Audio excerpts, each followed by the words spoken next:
Hi mga Cash Stories! So sa part 2, papakita ko sa inyo ang aking Chloe Ting na exercises, random exercises sa HIIT exercise niya, yung abs exercises niya, warm-ups, yun yung ginawa ko. And additional, meron din ako pala 5 minutes aerobic dances after sa 30 minutes or 25 minutes na by Chloe Ting. Yun yung ini-insert ko para makompleto ko yung 30 minutes to 40 minutes na exercise ko during night kasi yun yung free time ko. So, depende sa inyo kung anong gugustuhin yung time na i-exercise nyo or gagawin nyo yung exercise nyo. Sa akin, convenient kasi may work kasi ako sa morning, then kaya sa gabi ko na siya nagagawa. Ito na yung ginawa ko for the 1 week challenge exercise. Please don't forget to like and subscribe. Click the notification bell. So, ito, nakita niyo na to sa part 1, yung fats. My God! Sa totoo lang, mahirap talaga ang day 1 na dito lahat yung sakit ng katawan pagkatapos yung mag-exercise. Pero kailangan talaga mindset and willingness na ma-achieve mo yung challenge na gusto mong gawin and gusto mong i-achieve na goal, yung pumayat man lang ng konti tulad ko. Wala pa ko ikaon, wala pa ko i-consume and magtimbang ta. So sa day 2, 50.55 yung achieve ko. So may bawas ng konti from 51.55 sa day 1. Actually, mga ka-stories, day 1 lang yung may pinakamasakit na muscle pains after the exercise. Day 2 and day 3 paunti-unti nang nawawala. So keep going lang. Tapos di nawawala talaga. So nakita niyo naman hindi consistent yung aking timbang from 50.55 to 50.85 sa day 3. Remember, sabi ni Chloe Ting, no pain, no gain. Day 4. So, ito yung timbang ko sa day 4, 50.75. Go.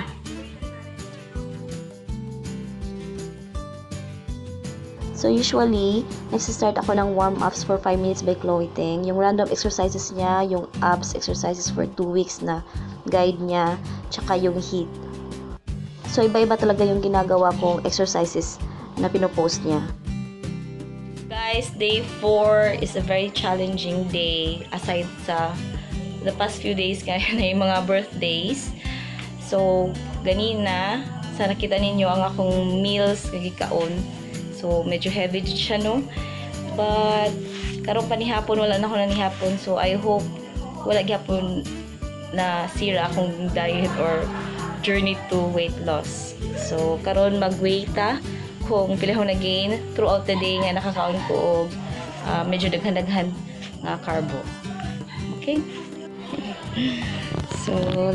So, sa day 5, dito makikita din talaga yung ginawa kong cheat days sa birthday na pamangkin ko at birthday ko pagkatapos. Then, nagkaroon ng meeting, kaya 51.60 itong day 5 na ito. Not so bad.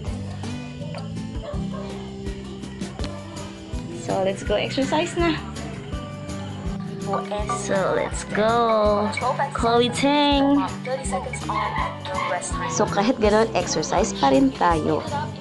Ito ko yung day na marami akong kailangan dahil ng meeting. Libre nga naman, di ba? Bakit hindi natin kainin? Actually, sabi ng iba, kapag nag-weight loss ka challenge, huwag kang magtimbang ng timbang. So, mali siguro yung ginawa ko. Pero para sa akin, minomotivate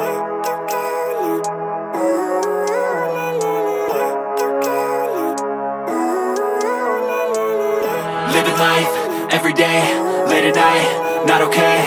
All I want, and I pray, all I need are some better days. Fuck me, I'm looking in the mirror, so foggy, but I've never seen clearer. I don't really think anyone can save me, and honestly I'm not really sure I want saving. I like to be my own worst enemy. There's no risk if you don't try at anything, so I'ma just keep buying everything. See you in the next life, have to be a better me. I don't think that my head's on straight, gotta flip it and grip it and go and get an x-ray.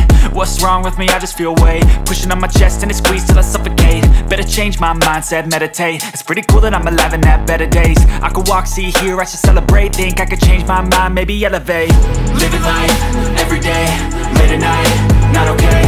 All I want, and I pray, all I need are some better days. Yeah.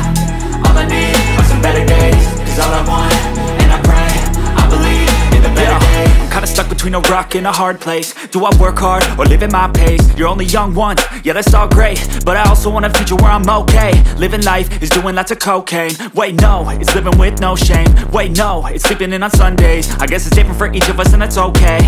Well I just wanna be happy, how to get there? Glad that you asked me.